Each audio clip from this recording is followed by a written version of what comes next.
The breakdown. Abigail Franklin joins us now with her story of the day. Hey, Abby. Hey, Heather. Oh, go ahead. You go ahead. Oh, I'll go ahead then. All right. My story today is about a serial golf club thief. So we have been covering the story or we covered the story originally a couple weekends ago, and now it has led to an arrest. And it turns out he hit a lot of places stealing multiple golf clubs. Okay, let's take a look. After multiple reported thefts across area golf courses, police say one man has been arrested. 36-year-old James Gilmore was arrested Thursday, suspected of being a serial thief of golf clubs. Both individuals and pro shops reported the thefts. It's very unique a little bit, and it's not the exact one, but it's one like this one. And just walked out with it, brand new. In June, News 4 told you about a reported theft at Lake Hefner Golf Course. This man was caught on camera taking a $450 putter from the pro shop. Having a pro shop like this, stocked like we do, is something not every golf course has, and we're very proud of that. It's a little disheartening, it really is. According to court documents, Gilmore allegedly stole multiple golf bags with clubs and sold them to Strictly Golf. I bought them, and a few days later he returned with another set of clubs, and I bought them, even though I was a little suspicious. And his suspicion was right. It turns out those golf clubs belonged to members of a Metro golf course, and they had just been reported stolen. We paid for those clubs, and we lost that money.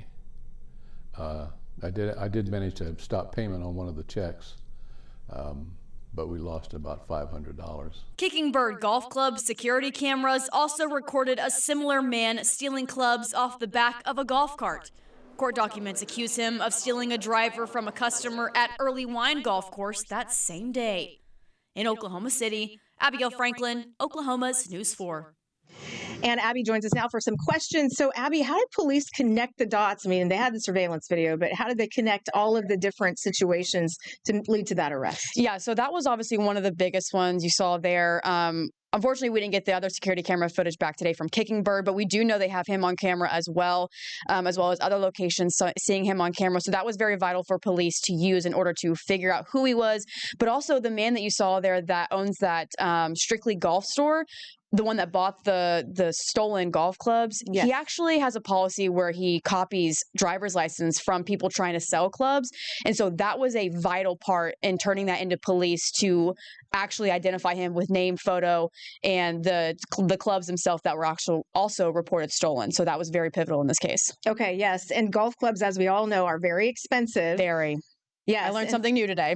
Very, very expensive. So how much money is the poor guy who bought the clubs? How much is he out? How much are the different golf courses out? Yeah, so the man who bought the stolen golf clubs, he wrote a check for $500 and then one for $700. Luckily, the $700 check was able to be stopped before that one could be cashed. So in total, he lost $500. The two bags that he actually bought, according to court documents, both of those bags alone are over $4,000, the bag and the clubs combined. Wow. So luckily, the owners got those back, but had they not come back, that would have been a huge loss for the people as well. Sure. And then Lake Hefner, the putter that was stolen from them was $450. So a lot of money could have been lost here. And again, they're still trying to recover most of these items. Hopefully they can get them back in moving forward.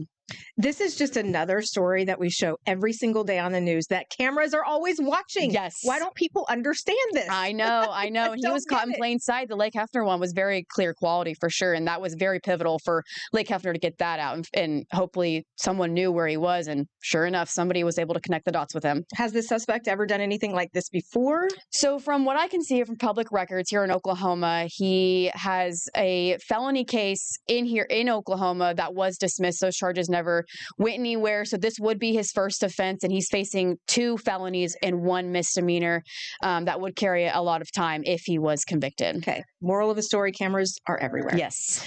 Thank you so much, Abigail. We appreciate you. And a meteorologist joins us next for your weather discussion.